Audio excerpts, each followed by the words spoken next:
اس ماہ کی سب رونقیں ہے آیت قرآن کی، آؤ ہم سمیٹ لیں یہ رحمت رمضان کی۔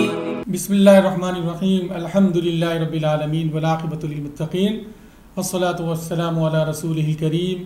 ناظرین محترم، آج ہماری 15ویں تراویح ہوگی انشاءاللہ، اور اس تراویح میں جو ہے وہ سورہ مومنون مکمل پڑھی جائے گی اور سورہ نور کو مکمل پڑھا جائے گا، اور سورہ فرقان کا جو ہے وہ تھوڑا سا حصہ، ابتدائی حصہ تلاوت کیا جائے گا۔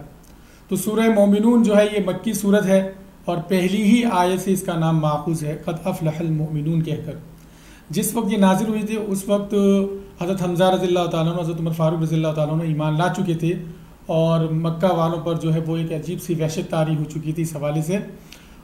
تو لہٰذا اس صورت کے اندر اللہ تبارک و تعالیٰ نے مومنوں کی 7 باتیں جو ہے وہ ذکر یہاں پر کی ہے، اور ایک حدیث میں آتا ہے کہ نبی کریم صلی اللہ علیہ وسلم نے ارشاد فرمایا کہ اس وقت مجھ پر ایسی آیتیں نازل ہوئی ہیں کہ اگر کوئی ان کے معیار پر پورا اترے تو یقیناً وہ جنت میں داخل ہو جائے گا۔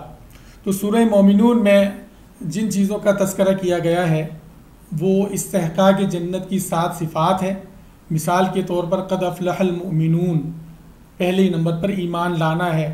دوسری فرمایا کہ نماز میں خشوع، الذین هم فی صلاتہم خاشعون کہہ کر نماز میں خشوع کا بیان کیا گیا، اور پھر والذین هم عن اللغو معرضون، اور پھر ہم للزکوٰۃ فاعلون، اور پھر پاک دامنی ہے، اور پھر امانت داری ہے، اور پھر نمازوں کی آخر میں حفاظت کا بیان ہے۔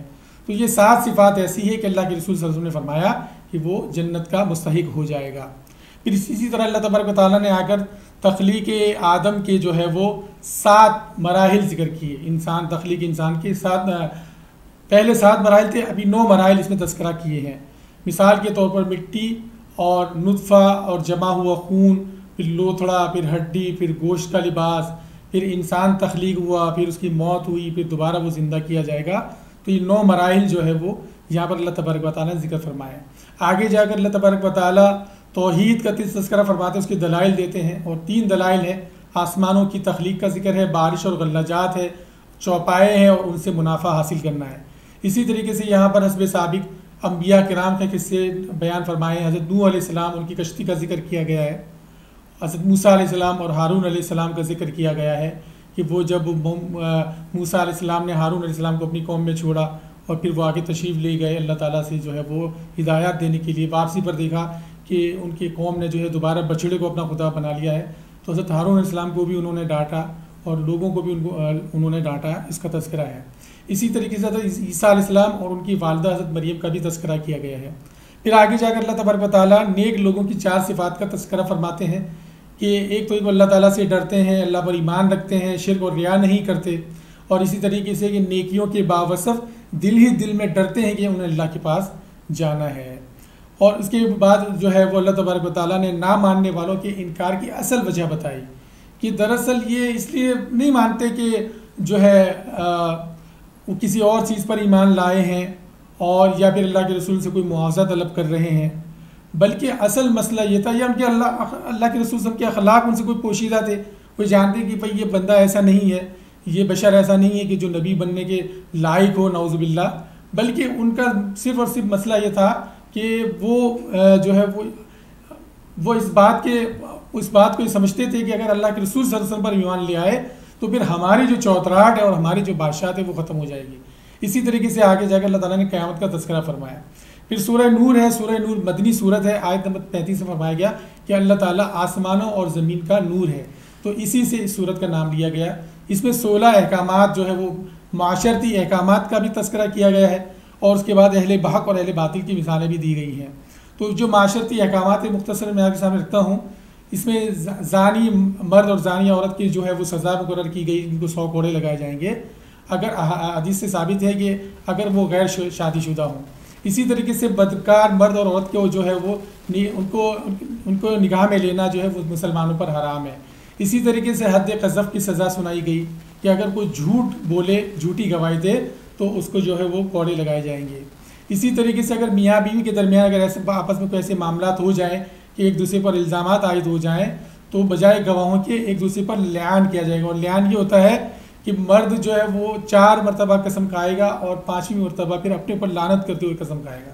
اور اسی طریقے سے عورت اپنا دفاع کرتی ہوئی 4 مرتبہ اللہ کی قسم کھائے گی اور 5ویں مرتبہ پھر وہ اپنے اوپر جو ہے وہ اللہ تعالیٰ کا عذاب مسلط کرنے کی قسم کھائے گی.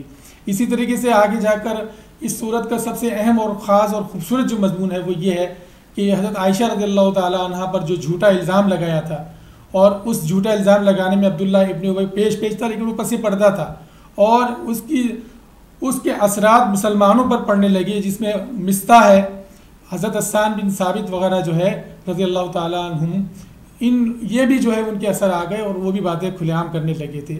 تو بعد بخیر جب اللہ تعالیٰ کی طرف سے حضرت عائشہ رضی اللہ تعالیٰ عنہ کی پاک دامنی کا ذکر کیا گیا انہی آیات میں، تو پھر ان کے اوپر بھی قذف لگائے گئے اور ان کو کوڑے کی سزا سنائی گئی. تو اس کا بھی یہاں پر تذکرہ کیا گیا ہے. آگے جا کر اللہ تبارک و تعالیٰ نے گھروں کا حکم فرمایا کہ کسی کے گھر میں جو ہے بلا اجازت داخل نہ ہو، اور اگر اجازت دینی ہو تو اس کے لیے کیا کرنا چاہیے؟ سلام کرنا چاہیے. پھر آگے فرمایا کہ آنکھوں اور شرمگاہوں کی حفاظت کریں. پھر نکاح کی ترغیب دی گئی. اور اسی طریقے سے چھوٹے بچے اور گھروں میں جو غلام ہوتے ہیں ان کو یہ حکم دیا گیا کہ ایسے اوقات میں جو ہے کمروں میں داخل نہ ہو جو کہ انسان جو ہے وہ خلوت میں ہوتا ہے، مطلب سونا ہوتا ہے، مطلب کپڑے اتارے ہوئے ہوتے ہیں یا خلوت میں ہوتے ہیں، تو ان حالات میں اجازت لے کر کمروں میں داخل ہونا چاہیے. اور پھر آگے فرمایا کہ جب بچے بالغ ہو جائیں تو دوسرے بالغ افراد کے پر لازم ہے کہ جب گھر میں آئیں تو اجازت لے کر آیا کریں.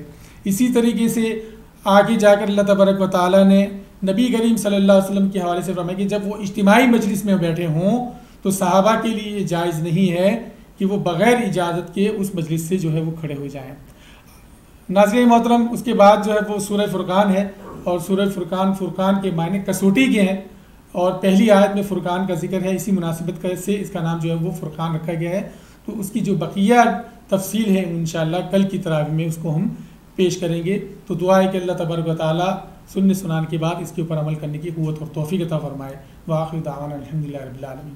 چمک اٹھا ہے یہ جہاں ہے عصمت رحمان کی، آؤ ہم سمیٹ لیں یہ رحمت رمضان کی.